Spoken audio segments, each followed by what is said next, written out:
പത്തനംതിട്ട കൂടലിലാണ് യുവാവ് ഭാര്യയെയും സുഹൃത്തിനെയും വെട്ടിക്കൊന്നിരിക്കുന്നത്.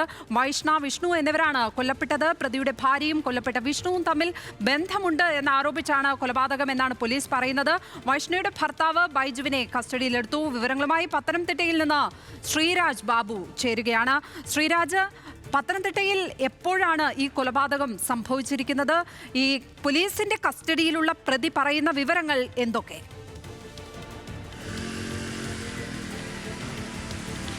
ലക്ഷ്മി, ഇന്നലെ രാത്രി 11:30 മണിയോടുകൂടിയാണ് ഇരട്ട കൊലപാതകം കലഞ്ഞൂർ പാടം സ്റ്റേഷൻ പരിധിയിൽ ഉണ്ടായിട്ടുള്ളത്.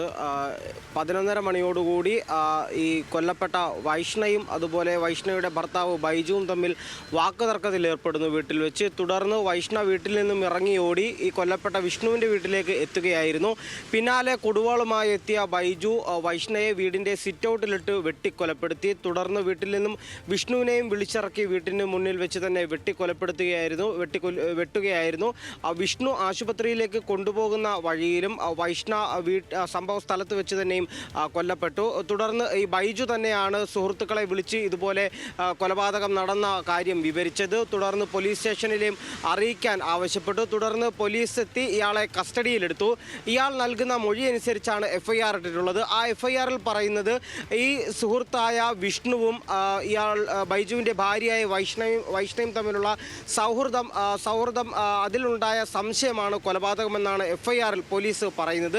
രാവിലെ വൈഷ്ണയുടെ അച്ഛൻ പറയുന്നത് ഇവർ തമ്മിൽ സാമ്പത്തികമായ തർക്കങ്ങളുണ്ടായിരുന്നു, സാമ്പത്തിക ബുദ്ധിമുട്ടുകളുണ്ടായിരുന്നു വൈഷ്ണയും ബൈജുവും തമ്മിൽ. അതിനെ തുടർന്ന് വലിയ രീതിയിലുള്ള തർക്കങ്ങളും ഇവർ തമ്മിൽ ഉണ്ടായിരുന്നു എന്നും പറയുന്നുണ്ട്. എന്തായാലും നിലവിൽ പോലീസിൻ്റെ FIRലുള്ളത് അത്തരത്തിലുള്ള മൊഴികളല്ല.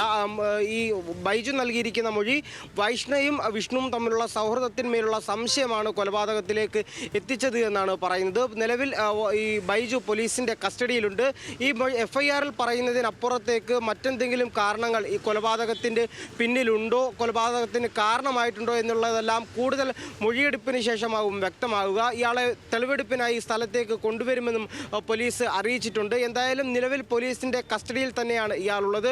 കൂടുതൽ മൊഴിയെടുപ്പിനും തെളിവെടുപ്പിനും ശേഷമാകും കൊലപാതകത്തിൻ്റെ യഥാർത്ഥ വിവരം എന്താണ് എന്ന് തിരിച്ചറിയുക. എന്തായാലും ഈ ബൈജുവും അതുപോലെ കൊല്ലപ്പെട്ട വിഷ്ണുവും തമ്മിൽ ചെറുപ്പകാലം മുതൽ ഒരുമിച്ച് കളിച്ചു വളർന്ന ആളുകളാണ് എന്നാണ് ഈ നാട്ടുകാർ ഉൾപ്പെടെ പറയുന്നത്. കൊലപാതകം നടക്കുന്നതിന് ഏകദേശം 2 മണിക്കൂർ മുൻപ് 9 മണിയോടുകൂടി ഇരുവരും ഒരുമിച്ചാണ് ജോലി കഴിഞ്ഞ് തിരികെ വീട്ടിലെത്തിയതും. അത്രത്തോളം അടുപ്പമുള്ള ആളുകളാണ് ഏകദേശം 2 മണിക്കൂറുകൾക്കിപ്പുറം ഒരു കൊലപാതകത്തിലേക്ക് അവരെ നയിച്ചത്. എന്തായാലും ഈ ബൈജു നിലവിൽ പോലീസിൻ്റെ കസ്റ്റഡിയിലുണ്ട്.